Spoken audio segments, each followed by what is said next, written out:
Alright everybody, we've got our rock monster ready to go, so I wanted to make a video showcasing the texture customization options and animations for you. I'll try to get through this pretty quick. There are, of course, a lot of options. This is going to be part of our monster pack number 1, which already has the mushroom and the giant worm.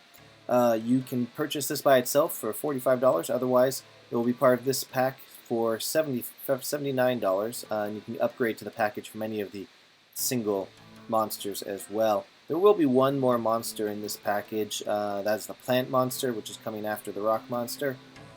So if you buy it now, you'll get that one for free. If you buy the monster pack before the package with the rock monster is approved, you can get all three of them, or all four of them rather, for only 59 bucks, which is almost half off. So check that out if you're interested in kick-ass monsters for your games. So this is our demo scene. We're just going to go ahead and play it. You can do this as well when you get the creature. It starts in the rubble pose.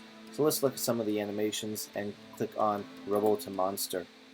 This is a pretty cool effect where he goes into a standing pose, and you can of course go monster to rubble, and he just is a physics-driven animation. It's the same animation every time, but it was recorded with physics, and this is of course the opposite of it. So it's a very realistic looking animation. It's a cool effect for this rock monster guy. Alright, so now we're in the idle pose here, and if you can see, we've got particles included. We have this eyeball particle. You can see it when it's not against the bright sun. And all these can be adjusted, the color, the settings, and all that. And it's also a good opportunity to show how we do some of our own particles. So we got the eyeball particle on that, and we've got our idle pose here. We also have some other particles. You'll see on the feet, every time he steps, there's a particle. So there's a footstep there. You can adjust the placement. We did it pretty quick. You can check out one of our videos on YouTube showing how we add the animation event. That's the idle break there. Now he's 9 feet tall. I should point that out, that a 6 foot tall character would probably come to about just above his belly. His head is at 8 feet, and the whole thing is 9 feet tall. Then we have our jump. It's a stationary jump. Let's show it a couple more times from different angles. There we go. And we have our attack 1 and our attack 1B. Same attack from the other side. Now, of course, since he is, let's go back to the front. Since he is so tall, the attack when his hand swings down will actually be at the upper body of most humanoid characters. And then we have our attack 2, which is a clap attack with a particle there. Let me zoom out a little bit so you can see that a little bit better. There we go. And our magic gaze. This is the particles also included. Let's see that once more. You can adjust that, the placement and the size and all that if you'd like as well. We have our block. This is a looped animation, so the first part and the second part, or the third part rather, are single animations, and this middle part is looped, so as long as you have it running, he can block, and then when you let go, he comes back from the block, and of course he can get hit. And let's show some walking. He can walk forward, and of course he can walk backwards. More cautious walk backwards. And in his idle, and then he of course can die. I add a bunch of the dust particles there just for the effect. So that's all the animations. Let's go ahead and look at some of the texturing options. Rock monster, we have the procedural materials. This is the main material for the monster, and we also have runtime materials. These ones allow for more the mushroom colors for our mushroom character. Directional blood, snow ice, moss, and texture blend. Texture blend will blend two textures together. So if you want to have two different rock types or something, you can switch between the two during your game. It's quite fast. Directional blood will add blood or dirt to the in any direction you'd like. Mushroom color is for the mushroom, and the snow ice moss adds snow ice and moss, which you can adjust during runtime.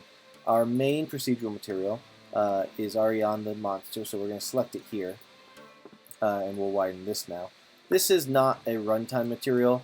It's very important to note there will be some slowdowns as time goes on. You're supposed to be making this faster. I hear in 5.2 at some point during the 5.2 cycle, this is going to get a lot faster and rebake the materials less often, which is nice. So if you open that up, you can find all the options here. The first thing you'll find here is our textures. The default texture is a designed look for the rock, but we also have some other rocks available.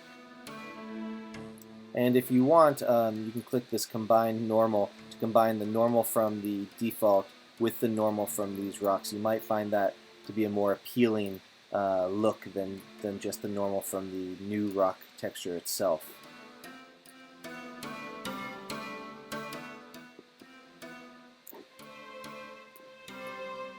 More of a crystal look.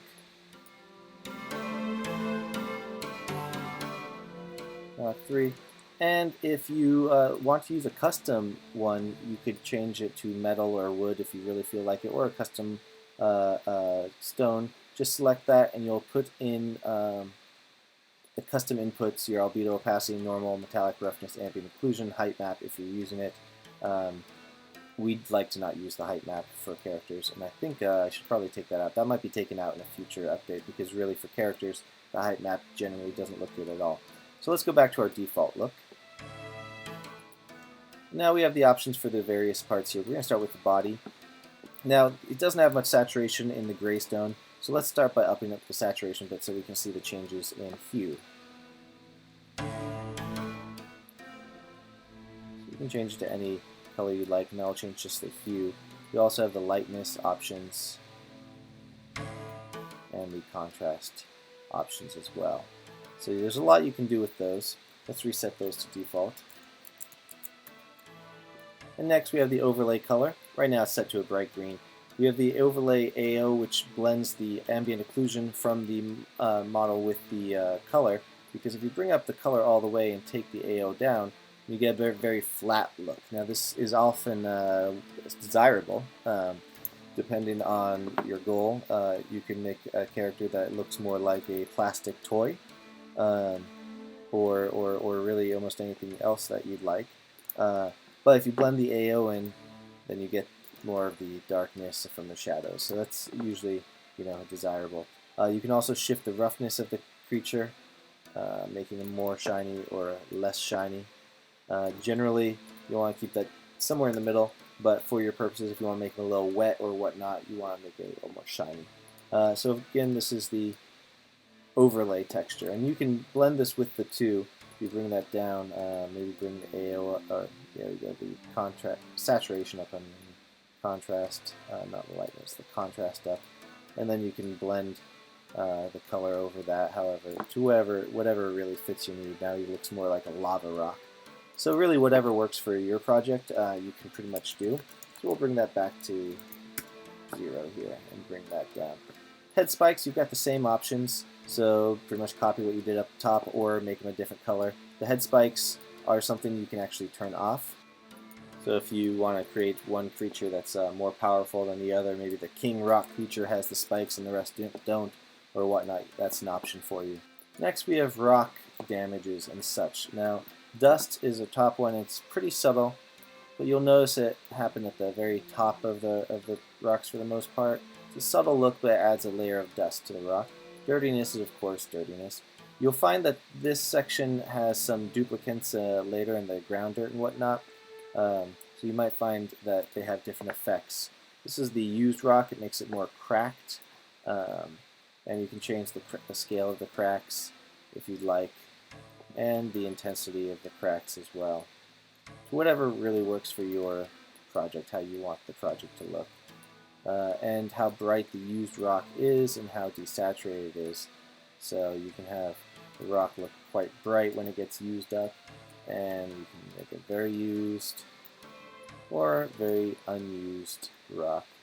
And again, you got age to general look of the rock to change the age and the threshold. So that's more options for the rock. These are based on metal wear, but it works for the rock as well. Next we have edge damages. The level and the notch level are really the amount of damages. We'll bring those up all the way. And then we're going to bring up the lightness so we can really see what it's doing. So that's the edge damages right there. We bring down the notch level to 0. This is just the level of edge damage. You can, of course, slide through that to see what works for you. And this is the notch. It's a slightly different look. This one's a little bit more contrasty, and of course you can make it even more contrasted. So whatever is going to work for your project and the look you're going for. Now I brought the lightness up so you could see, but you can of course bring the lightness to wherever you'd like it to be. Maybe a little bright. You maybe bring the saturation down even more. You can change the hue. If you bring the saturation up, you can see the hue, and then bring the saturation back down. And of course, you can change the roughness shift. So if you want the roughness on the inside to be a little shiny, bring that down just a little bit. Next, we have the surface dirt. This is basically starts in the cracks and crevices and goes out from there. So it goes to fully covered, but if you slide it out, you'll see it starts kind of in the middle and goes out from there. This is a great option that's different from the other dirt option, and you can change the color of that as well. So if you want to make it a light stone color, you could do that. Obviously, different colors will work with different, better and worse with different rock types. The grunginess of it, the contrast of the dirt, and again the roughness. If you bring this down, then the dirt will be more rough, which means, or less rough rather, and it means it will be shiny, so it looks more like mud versus dirt, dry dirt. Or if you bring it up, then it'll definitely look like dry dirt, especially if it contrasts with the wet stone or whatnot. Let's bring that down a little bit. We'll leave a little dirt there though. Now we have our ground dirt. As it sounds like, it's dirt from the ground up, and you can play with that as it goes up and down. And again, you can change the color, the level. Level is the thickness of it, really. If you bring it all the way up and bring the height down, you'll still be covered in dirt. So generally, you want to bring that not all the way up to 1, but there you go, the thickness of it down there. You can bring the roughness up and down as you see fit, the contrast of the dirt as well, and of course the color. So if you match the ground that you're on to a decent amount, let's see, maybe a little brown. There we go. So now he matches the ground a little bit more, like he's been running around in the dirt. And we have ceiling dirt, which is like ground dirt, but it goes from the top down. There's lots of options you could do for this. You could just do dirt, or if you prefer, you could make it highly contrasted and level, and just highlight the tips of the head spikes. However, and the shoulders. You can do whatever you want. There's a lot you can do with the ceiling dirt as well. Lastly, we have the special effects. You can do this in runtime with our runtime options. The directional blood can act as ceiling dirt and ground dirt, and then the snow, ice, and moss will have this effect. So this is where he's covered in ice. And in the runtime one, you could code the effect to slowly melt away, depending on how you want your game to be. The runtime one's a little faster because it doesn't have to deal with all the other options that this graph has. Then the snow. Again, as it gets snowy, more and more snowy, more and more snowy until he's covered in snow. And the same thing with the moss. The moss has options for the scale of the moss texture and also the color of the moss. So if you got a jungle character, then that could be a decent option for a jungle rock monster. So let's say that we do have a jungle rock monster and we want to export this. Again, it's very important that this material is not used in-game. It can crash your game very easy because it's really too big. There's lots of options and it's not meant to be used during runtime. So instead, we're going to use our fancy tool in our window menu. It's a save texture. We also have a hotkey for it. And what this tool is going to do is export all the maps attached to this character. So the albedo, metallic roughness, normal map, height map, and occlusion. And create a new standard shader material for us to use during our gameplay. When this comes up, we're going to click Export Here. Export Here is a folder that's created during this process and deleted at the end, so it won't be on your desktop later. The process can take a couple minutes depending on your system, what else your computer is doing and all that. When it's ready, it will actually import the assets for you into a new folder in the same directory as the material, with a timestamp so that you can produce multiple of them without worrying about overwriting previous exports. Alright, now inside the rock monster with the timestamp, we have another full rock monster and our new material right here. If you'd like, you can rename that to be whatever you works for your project. We're going to call this rock monster moss. That black over there is Unity recalculating the procedural material. I don't know why, it shouldn't have to, but it did anyways. One thing to note right now, Usually when we export these, the roughness value is supposed to be inverted and placed in the alpha of the metallic channel. Currently there's a bug where the opacity, which is supposed to be in the alpha channel of the albedo, and the roughness, which is supposed to be inverted in the alpha channel of the metallic, aren't actually being placed there. And so we have a metallic roughness option and our albedo opacity option, which we need to use for these. Sometimes when we automatically put in these files, the metallic roughness and the albedo don't get in the proper spots. You don't have to worry about the albedo opacity because that's the only one for this, but the metallic is actually, right now it's wrong, so we're going to make sure we drag the metallic roughness into the metallic area. That way we get the roughness value. And then all you have to do is drag this over to your creature, and of course you can adjust the height map if you really want. I like to simply remove it, and in the future version it's likely going to be removed altogether so that you won't have to worry about that. And now you have a standard shader creature who's perfect for use in any game you'd like, mobile games if you use a lower LOD or whatnot. Alright, that's the demo, so let us know if you have any questions. Check out the forums. If you buy our stuff, please write us a review. It helps so much to tell other people that our stuff is actually quality and above the average on the Unity Asset Store. We think it is, and we hope you think it is, and we'd really like it if you would tell other people that it is.